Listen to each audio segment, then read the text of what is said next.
everybody, today I'm going to take a look at the Dragon Ball Z TV games plug and play, and as you can see, Shenron the Dragon is a joystick. Now this one's missing an antler. It's not uncommon for it to be missing pieces or even the face itself. You have three buttons here on the top and an on-off switch, little red indicator light that comes on, menu button, runs on 4 AA batteries. This one's missing the battery cover, and has your standard RCA cables with the mono audio out. Also, this is game key ready. This is one of those plug and plays that was designed to take a cartridge where you could add more games, but no cartridges were made for this specific plug and play. Unfortunately, they stopped doing that shortly after they tried this whole game key idea out. So let's go ahead and take the Dragon Ball Z plug and play, pop it in my TV, and see how it holds up today. Let's go to the games. The Dragon Ball Z TV games plug and play was made by Jakks Specific and carries a copyright year of 2005. It contains 3 single-player games accessed by a simple menu screen, with each game having its own menu screen that shows you high scores, how to play the game, and change some options such as the ability to adjust the difficulty. On the first 2 games, you can also select one of 5 characters to play as, including Goku, Vegeta, Piccolo, Cell, and Kid Buu. The first game is Kamehameha Assault.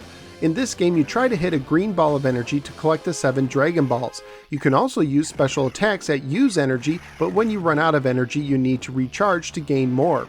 The first player to collect all 7 Dragon Balls wins the round. If time runs out, whoever has the most Dragon Balls on their side wins. The first player to win 2 rounds wins the match. Win a match and you move on to the next character until you defeat all the characters to win the game. The second game is Buto Retsuden. Basically, this is the same setup as the previous game where you face all the characters in a best of 3 setup and can use special attacks that use up energy that you can recharge. But this game is a one-on-one fighter and has a little bit of story to go along with the gameplay.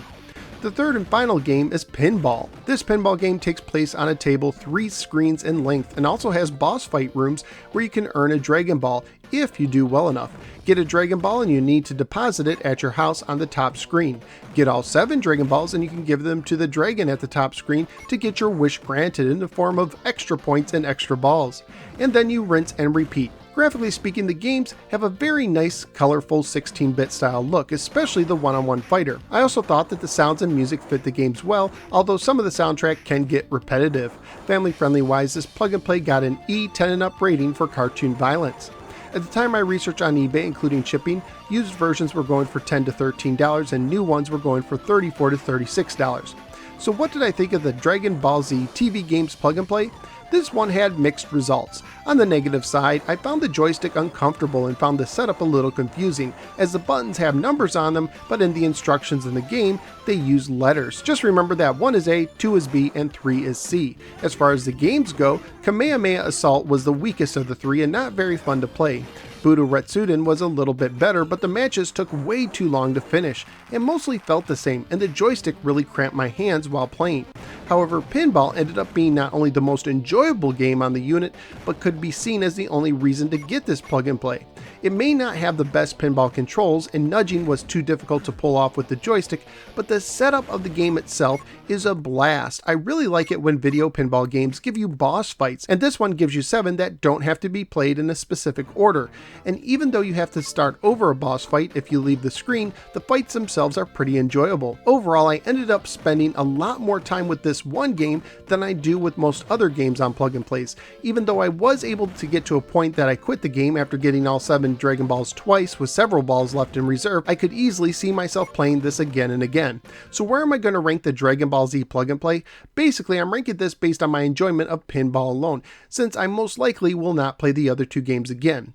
I do like this better than the Deal or No Deal plug and play at 15, but not more than the Sega Nano Virtua Fighter 2 plug and play at 14. So out of the 29 plug and plays I've now ranked, the Dragon Ball Z plug and play is flying on a Nimbus cloud into the 15 position. The Dragon Ball Z TV games plug and play is saved by a fun game of pinball.